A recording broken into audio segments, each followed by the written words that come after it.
सभी प्राणियों का राजा बना के भेजा, लेकिन तू परम पिता परमात्मा को भूल गया। तू अपने स्वार्थ में लग गया। मैं लोगों को अपने पंजे में कैसे फंसाऊं, कैसे धोखा दूं, तेरे परम पिता परमात्मा के रास्ते को छोड़ दिया। ऐ मानव, एक स्वस्थ आदमी की उम्र आप 100 साल की मान के चलते, 100 साल कोई लोग जिंदा रहेगा, 70 के 80 में मामला साफ हो जाता है। पर 100 साल के जब दिन बनाते मोटे गणित के हिसाब से, तो 100 एक साल में 365 दिन होते हैं। 100 साल में कितने दिए? 365 को 100 से गुणा कर दो, केवल 36,500 दिन दिया। 100 साल में यहां से तेरा पता का फूटेगा। 100 साल में केवल 36,500 दिन हुए। कभी विचार किया इस बात का?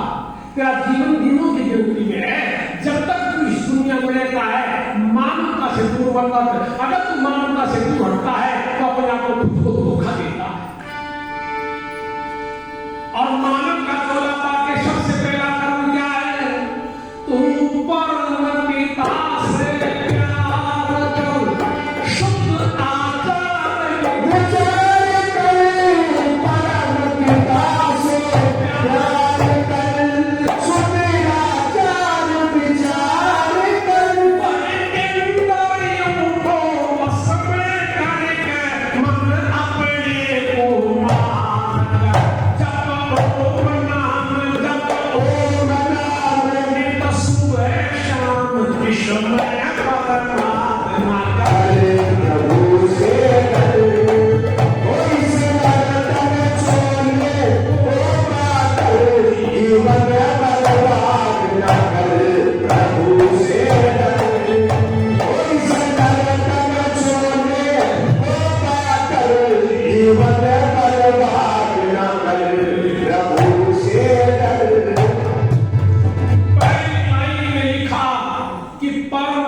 से प्यार करो, शुद्ध आचार विचार करो, इंद्रियों को वश में करके मन अपने को मान।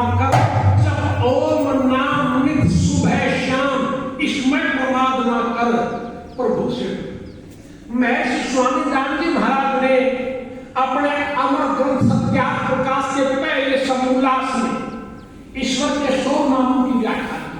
आप सबने पढ़ा होगा। ईश्वर के 100 नामों की व्याख्या की, पर अंत में लिख दिया ये 100 नाम तो ऐसे जैसे समुद्र में एक बूंद पानी। मतलब ईश्वर के गुण कर्म स्वभाव से असंख्य नाम है, अनगिनत नाम है गुण कर्म स्वभाव से। लेकिन मुख्य नाम क्या है? ओम। ओम शब्द में सारे गुण कर्म स्वभाव परमात्मा के समावेश है। इसलिए ओम नाम न लेकर के ओम का जाप करो। और यहां तक लिख दिया कम से कम 1 घंटा सुबह, 1 घंटा ओम का जाप। अब आप सभी आर्य संत यहां बैठे हैं, बुद्धिमान होते हैं आदमी। आप कहेंगे जी जो ईश्वर के असंख्य नाम है, अनगिनत नाम, तो कोई भी नाम ले लेंगे। ओम नाम लेने की आवश्यकता क्या है? ये बात मैं आपको बता दूं। हमें पूरा फल प्राप्त करना है तो हमें ओम का जाप भी करना पड़ेगा। क्यों? उसमें परमात्मा के सारे गुण कर्म स्वभाव समावेश है। आप मतलब ईश्वर के असंख्य नाम है, वो नाम से हमें फल नहीं मिलेगा, बिल्कुल नहीं मिलेगा। आप बोलिए कैसे? जैसे मैं मोटी मिसाल से, उदाहरण से आपको समझा दूं कि किसी व्यक्ति का मुख्य नाम है रामजी लाल, मुख्य नाम है रामजी लाल, जैसे परमात्मा का मुख्य नाम ओम है, किसी व्यक्ति का नाम मुख्य है रामजी लाल, और गौड़ी का नाम जो रामजी लाल स्कूल में पढ़ाने चला गया तो गौड़ी का नाम हो गया मास्टर जी। वो रामजी लाल दवा देने लग गया, डॉक्टर वैद्य जी हो गया। वो रामजी लाल अपने ससुराल में चला गया, किसी का जीजा बन गया, किसी का फूफा बन गया। और वो रामजी लाल अपनी बहन के चला गया तो अपने भांजे का मामा बन गया। देखो है वो रामजी लाल नहीं, लेकिन जो स्कूल में पढ़ाने का तो मास्टर जी बन गया, दवा देने लगा डॉक्टर वैद्य बन गया, अपनी ससुराल में गया, किसी का जीजा बन गया, किसी का फूफा बन गया, और अपनी बहन के गया तो भांजे का मामा बन गया। वो गौड़ी का नाम हो गई। अब मुख्य नाम की जरूरत क्यों पड़ती है? रामजी लाल के भांजे ने चिट्ठी लिखी और चिट्ठी लिख दी, मिले मामा जी डायमंड रोककर और जिला रोककर। अब चिट्ठी तो पहुंच गई डायमंड में, और यहाँ तो 100 लोग रहते हैं, मामा जी के पास किसके पास जाए? यहाँ मुख्य नाम की जरूरत पड़ती है। अगर वो भांजा लिखते मिले रामजी लाल डायमंड रोककर जिला रोककर खा दिया ना, चिट्ठी सीधी रामजी लाल के पास है। इसलिए ईश्वर का मुख्य नाम ओम है।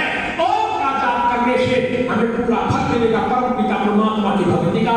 इसलिए मेरी माता बहनों बेटियों, बैठ करके ओम का जाप करते समय दोनों लोगों के बीच में यहाँ जहाँ आप टिक्की लगाते ध्यान यहाँ और ओम का जाप करो, ध्यान लगाओ, उस परम पिता परमात्मा का आनंद आपको मिलेगा।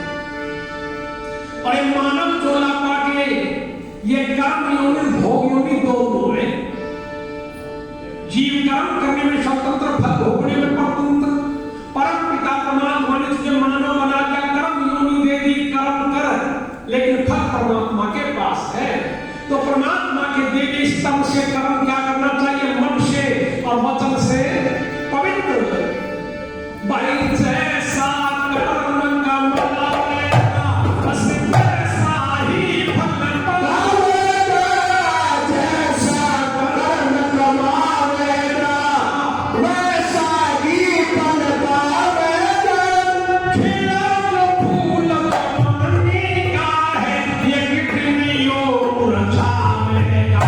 तू दुष्ट जनों से दूर ही है, तू दुष्ट जनों से दूर ही है। उनकी इमदाद ना कर, प्रभु से कर। इस नरक में छोड़े तो पाकर जीवन बर्बाद ना कर, प्रभु से कर। इस नरक में छोड़े तो पाकर जीवन बर्बाद ना कर, प्रभु से कर। मानव जो तू करता हो तेरे लिए करता है, ऐसा मत सोचना मैं करता हूं दूसरों के लिए नहीं, तेरे कर्म का फल तुझे भोगना है। जैसा कर्म कमाएगा बस वैसा ही फल पाएगा। खिला जो फूल जवानी का है एक दिन वो मुरझाएगा। तू दुष्ट जनों से दूर ही रह, उनकी इमदाद ना कर, प्रभु से कर। अपने यहाँ जब कोई आदमी अपने बीच से चला जाता, मर जाता है, खत्म हो जाता है, तो हम लोग आम भाषा में कह देते हैं भाई जाने वाला गया। साथ क्या लेके गया? घर कोठी बंगले कार बगीचे सब यही पर रह गए। जाने वाला कुछ नहीं लेके जाता, लेकिन जाने वाला अकेला नहीं जाता। ये बात ध्यान कर लेना आज से। जाने वाला अकेला नहीं जाता, उस जाने वाले में मित्र है, एक पक्का दोस्त यार है जो उसके साथ जाता है। आपको जी जाने वाले जीव का भी कोई मित्र दोस्त यार होता है। हाँ पक्का यार, वो छोड़ता नहीं आपत्ति में भी। आपको जी हमने तो आज तक नहीं सुना। जाने वाला जो जीव है उसका कोई मित्र होता है क्या? हाँ उस जीव का मित्र है, उसका नाम बता देता हूं। उस मित्र का नाम है धर्म। धर्म जीव के साथ आता, धर्म जीव के साथ आता। लेकिन जो जीव धर्म का पक्का साथ, जीव का धर्म पक्का साथी है, उसको तो हम धोखा देने के काम करते धर्म को। तो आपको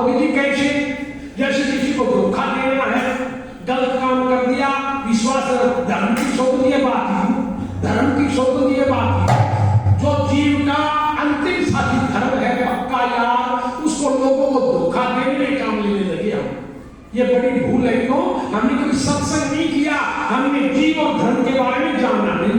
एक मोटी मिसाल से आपको समझा दूं, हम धर्म को किस काम में देते हैं? एक बूढ़ा जमींदार सुबह सुबह बाजार में चला गया, बाजार में कपड़े की दुकान खुली थी, बूढ़ा जमींदार कपड़े की दुकान में घुस गया। कपड़े वाले शेख ने देखा सुबह सुबह मेरी दुकान में ग्राहक आया है, बूढ़ी बट्टे का समय है, शुभ दिन है। शेख कहने लगे बाबा क्या लोगे? बूढ़ा जमींदार बोला शेख वो तो कपड़ा लूंगा। शेख बोला बाबा कैसा कपड़ा लोगे? बूढ़ा जमींदार बोला पतला सा खादी का सा कपड़ा दीजिए भाई। अब कपड़े वाले दुकानदार में कहा तो आप सभी ने देखी होगी, मेरी बात तो बहन बेटियों ने भी आपने भी, वो ग्राहक के सामने कपड़े के थान फेंकता है। शेख जब 5, 7, 10 थान फेंके, एक पतला सा खादी का सा कपड़ा बूढ़े जमींदार के सामने गया। बूढ़ा जमींदार कहने लगा शेख मैं तो यो कपड़ा लूंगा, इसका भाव है। शेख कहने लगे बाबा ये कपड़ा लोगे? जमींदार बोला शेख कपड़ा तो ही लूंगा, पर शेख देख भाव सही लगाना। शेख कहने लगा बाबा धर्म की शोभन खाके कहता हूँ, नेक धर्म से कहता हूँ, उचित पर बैठा बाबा झूठ नहीं बोलूंगा। बाबा धर्म की शोभन 20 रुपए में टिके थी। पहले तो शेख ने 10-15 बार धर्म की शोभन खाई और फिर बूढ़े से बोला 20 रुपए में टिके थे। पर बूढ़ा जमींदार को शेख से कम नहीं था, बोला शेख जो तेरा कपड़ा 30 रुपए में टिका दो। शेख बोला बाबा कितने का है? बूढ़ा जमींदार बोला कपड़ा 13 रुपए में टिका।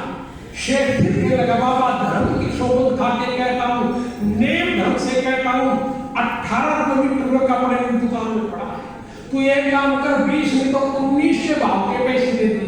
बूढ़ा जमींदार का शेख मैं भी झूठ नहीं बोलता, धर्म की शोभन खाके कहता हूँ, नेम धर्म से कहता हूँ। कल यही कपड़ा मेरा पड़ोसी 14 रुपए मीटर में लेके गया था, पर सुबह सुबह का समय बूढ़ी बट्टे का समय शेख तू एक काम कर 14 नहीं तो 15 रुपए मीटर के लगा दी। शेख फिर कहने लगा बाबा धर्म की शोभन खाके कहता हूँ, नेम धर्म से कहता हूँ, 18 रुपए मीटर में कपड़ा मेरी दुकान में पड़ा है, एक पैसा तेरे से नहीं कमाऊंगा, धर्म की शोभन आएगा आगे 18 रुपए मीटर के दे दो। जब शेख ने 30 बार धर्म की शोभन खाई और 18 रुपए मीटर के मांगे तो बूढ़ा जमींदार बोला शेख तेरा कपड़ा देना है तो देने लेने वाली बात कर। शेख बोला बाबा देने लेने वाली बात कर। जमींदार बोला हाँ। तो शेख बोला बाबा एक काम करे, सुबह सुबह का समय भाव तू ही कह दे। जमींदार बोला मैं कह दूं? बोला कह दे। जमींदार बोला तेरे 18 में और मेरे 15 में और मैं 16 का हिसाब से बांट दे। जमींदार बोला 16 रुपए मीटर के हिसाब से बांट दे। शेख तैयार हो गया, कैंची उठा ली हाथ में, नाक ले लिया साथ में और बूढ़े ने बोला बाबा कितना पाऊं? जब बूढ़ा जानवर चाहे एक काट दे, चिलम की साखी तो बढ़ेगी चिलम की साखी समझ क्यों ना, लेकिन चिलम की साखी तो बनाइए। वो धर्म वो जीव का साथी, अंतिम साथी जो जीव के साथ जाता है। तेरे शोभन खाने में काम लिया क्यों? तो कभी सत्संग में नहीं है। मेरी माँ तो बहनों बेटियों सज्जनों, सत्संग में कुछ खत्म हो तो जाओ, कुशन में कुछ मिले तो मत जाओ। आप जी आप अच्छी बात बता रहे हो, कहते हो सत्संग में कुछ खत्म हो तो भी जाओ और कुशन में कुछ मिले तो मत जाओ। कुशन में सारी बुराई गंदगी मिलेगी, इसलिए नहीं जाना चाहिए, महापाप है। और सत्संग में प्रसाद मिलता है, कम से कम कुछ पैसा भी खर्च होगा या समय खर्च होगा तो आपको लाभ ज्यादा मिलेगा। इसलिए सत्संग में जाओ, कुशन में कभी मत जाना। और जीव का अंतिम साथी धर्म है, ध्यान रखना। ये धर्म जीव के साथ जाता है, कभी भी ओले में लुके छुपके कोई गलत काम मत करना। परम पिता परमात्मा कण कण में विराजमान है और तेरी एक एक हरकत को देखकर तेरे कर्म का फल लिखता जाता है। वो परम पिता परमात्मा कभी माफ नहीं करता।